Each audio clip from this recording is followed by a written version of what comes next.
warahmatullahi wabarakatuh. Waalaikumsalam warahmatullahi wabarakatuh.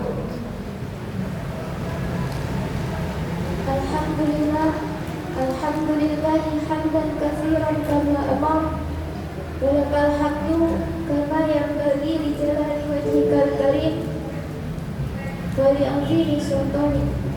Wa sallallahu ala sayyidina Muhammadin wa ala alihi wa sahbihi ajma'in. Amma ba'd. Puji syukur hanyalah milik Allah Subhanahu wa taala. Salawat beserta salam selalu beriring kepada junjungan kita baginda Nabi Muhammad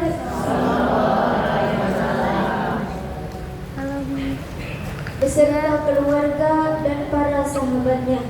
Udah di dalam di. Mudah-mudahan kita semua digolongkan ke dalam golongan hamba-hamba Allah yang berhak mendapatkan syafaat beliau di dunia dan akhirat kelak. Amin amin ya rabbal alamin. Ibu jamaah pengajian yang dirahmati Allah Subhanahu wa taala. Pada kesempatan kali ini kita akan mengkaji kitab Sulamun Taufik. Yang mana kitab Sulamun Taufik ini adalah salah satu karangan ulama Indonesia, yaitu Syekh Imam Nawawi Al-Bantani. Pada kesempatan kali ini kita akan membahas tentang rukun-rukun sholat, yang mana di dalam kitab Sulamun Taufik ini disebutkan arkanus sholati sab'atu asyara, bahwa rukun-rukun sholat itu berjumlah 17. Walaupun para ulama berbeda pendapat, ada yang mengatakan 13, ada yang mengatakan 14, ada yang mengatakan 17, ada yang mengatakan juga 18. Tapi yang paling masyhur itu ulama sepakat bahwa rukun sholat itu berjumlah 17. Al-awwalu, yang pertama, rukun sholat yang pertama itu adalah an-niyatu bil qalbi lil fi'li, niat dengan hati untuk perbuatan. Nah, sebelum masuk ke dalam pembahasan, saya ingin bertanya, Ibu tahu nggak apa itu rukun? Ada yang tahu, Ibu? Rukun itu adalah fondasi atau tiang.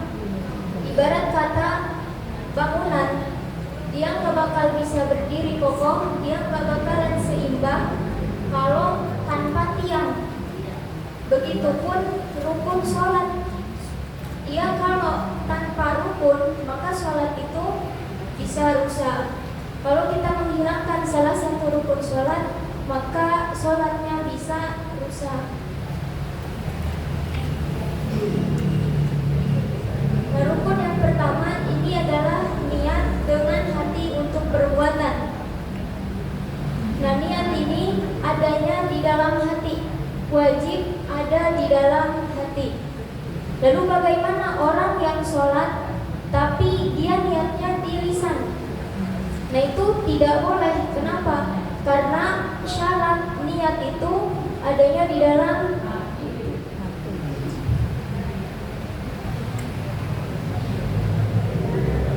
lil fi'li, untuk perbuatan. Nah, niat ini dibarengi dengan perbuatan. Jadi ketika kita sholat, niat itu dibarengi dengan perbuatan, yaitu mengangkat kedua tangan. Seperti ini. Ketika kita takbir, di situ pun kita niat di dalam hati. Dan selanjutnya wa yu'ayyinu dzatas sababi wal waqti, menetapkan sebabnya dan waktunya. Jadi kata Syekh Imam Nawawi Al-Bantani bahwa ketika kita sholat, kita harus menetapkan sebab dan waktunya. kita ini mau sholat apa? Apakah mau sholat zuhur, atau mau sholat asar, mau sholat maghrib, atau mau sholat subuh? Begitupun dengan yang sunnah, seperti istikharah, istisqa, sholat duha, sholat tahajud. Ketika kita sholat, kita harus menetapkan waktu dan sebabnya. Contohnya kita mau sholat maghrib, maka waktu maghrib itu harus ditetapkan. Usolli fardal maghribi, atau mau sholat isya, usolli fardal isya'i. Mau sholat subuh, usolli fardal subuhi. Gak boleh cuman usolli, udah, itu gak boleh. Jadi harus disebutkan waktu dan sebabnya. Begitupun dengan yang sunnah, seperti istikharah, sholat istisqa, sholat duha, sholat tahajud. Sholatnya harus ditetapkan. Usolli sunnatal istisqa, usolli sunnatal duha, usolli sunnatal tahajudi. Jadi ketika kita sholat harus menetapkan waktu dan sebab kita sholat itu.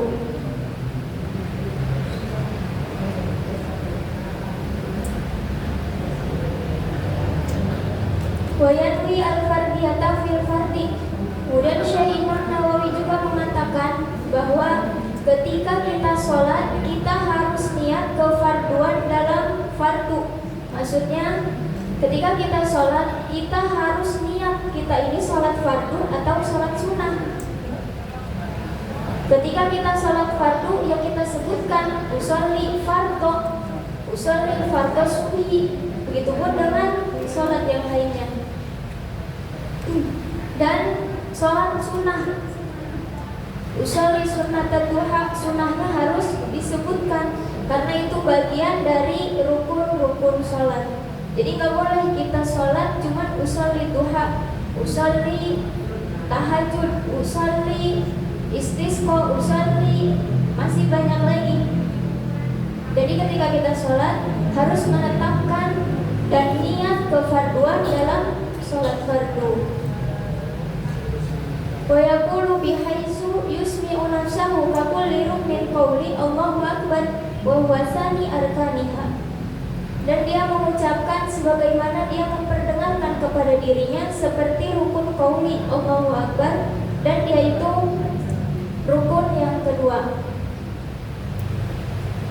Jadi Syekh Imam Nawawi mengatakan bahwa rukun salat yang kedua adalah Allahu akbar, yaitu kalimat takbiratul ihram,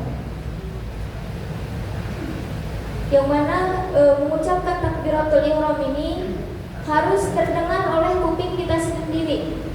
Ketika kita sholat mengucapkan Allahu Akbar minimal terdengar oleh kuping kita sendiri. Selama ini ibu sholat terdengar gak oleh kuping sendiri? Jadi ketika kita sholat mengangkat kedua tangan, takbir. Nah di situ lisan kita mengucapkan Allahu Akbar dan dibarengi hati. Hati kita di situ niat. Misalnya mau sholat maghrib, Allah, di situ kita mengangkat kedua tangan, kemudian lisan kita mengucapkan takbir. Di situ hati kita niat. Saya niat sholat maghrib fardu karena Allah Ta'ala. Paham ibu? Kemudian yang selanjutnya as-salisu, yang ketiga, al-qiyamu fil fardhi lil qadiri. Berdiri dalam kefarduan bagi yang mampu.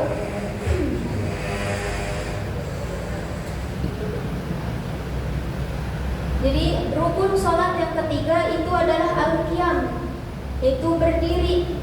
Nah, dalam sholat fardu wajib untuk berdiri, terkecuali kita memiliki uzur seperti sakit. Baru kalau kita nggak mampu berdiri boleh nyender, atau kalau kita nggak mampu berdiri sembari nyender boleh duduk. Kalau nggak bisa duduk boleh tiduran. Berbeda dengan sholat sunnah. Kalau sholat sunnah itu ibu mau berdiri mau enggak apa-apa. Misalnya ibu lagi sakit kaki, ibu nggak bisa berdiri, cuman nggak mampu lama. Nah, sholat sunnah ini boleh ibu kerjakan dalam keadaan duduk, karena sholat sunnah itu tidak diwajibkan untuk berdiri. Karena Rasulullah dulu pernah melakukan sholat sunnah dalam keadaan duduk. Lalu bagaimana orang yang sholat di atas pesawat? Dia kan sholatnya dalam keadaan duduk, padahal dia mampu untuk berdiri, tapi dia duduk. Nah, di situ dia tetap harus sholat walaupun dalam keadaan duduk. Kenapa? Lihurmatil waktu, untuk menghormati waktu. Jadi walaupun dia nggak harus berdiri, tetap harus sholat karena untuk menghormati waktu. Tapi ketika dia sudah mendarat, sudah ada di bawah, udah nggak di pesawat lagi, dia wajib untuk mengkodok sholat yang dia kerjakan di atas pesawat tadi. Karena ketika dia sholat di atas, itu bentuknya menghormati waktu, karena waktu sholat sudah tiba. Ar-Rabi'u, yang keempat, qiraatul Fatihati, membaca Fatihah. Nah, rukun sholat yang selanjutnya itu qiraatul Fatihah, membaca surat Al-Fatihah. Nah, membaca Fatihah ini wajib di dalam sholat, gak boleh tertinggal. Lalu gimana orang yang sholat dia gak baca Fatihah? Ya sholatnya rusak. Kenapa? Karena dia meninggalkan rukun dari rukun sholat. Nah, membaca Fatihah juga harus terdengar oleh kuping kita sendiri. Ketika kita mengucapkan Bismillahirrahmanirrahim, itu harus terdengar oleh kuping sendiri. Minimal harus terdengar oleh kuping sendiri. Bil basmalati, dengan basmalah. Nah, basmalah ini masuk ke surat Al-Fatihah. Sebagian ulama mengatakan basmalah itu adalah bagian dari Al-Fatihah. Tapi ada juga yang mengatakan ini bukan surat Al-Fatihah, basmalah itu. Jadi dari Alhamdulillahirabbil alamin sampai waladhdallin. Tapi menurut ulama Syafi'i bahwa basmalah itu adalah bagian dari surat Al-Fatihah. Buat tasydidati, kemudian yang harus dijaga dari bacaan Fatihah juga tasdid-tasdidnya. Ibu tahu tasdid nggak? Yang tanda kecil huruf W.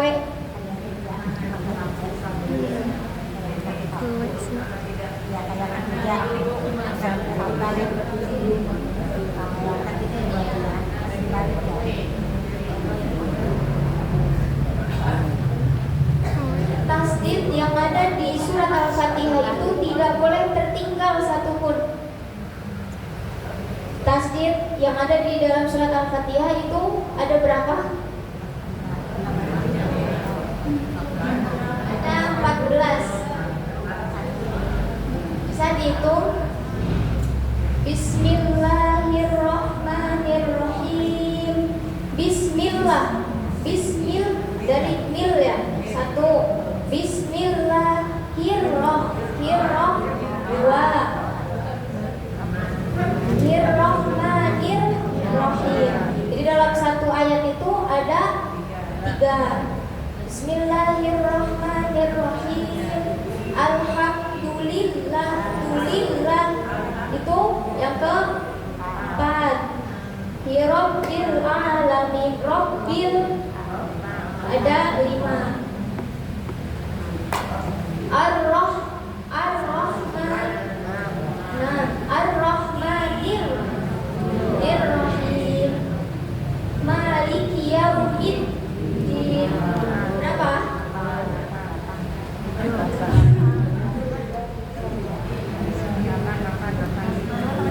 Ada berapa, Ibu? Dari Bismillah sampai Ar-Rahmanir-Rahim, Maliki yaumiddin. Ada berapa? Bismillah tadi 3. Alhamdulillah Rabbil alamin 2. Berarti 5.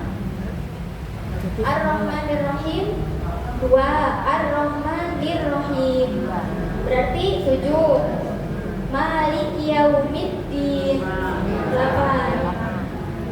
Iya 9. Iyyaka na'budu wa iyyaka 10. Nasta'in. Ihdinas sirot berapa? Sirotol mustaqim.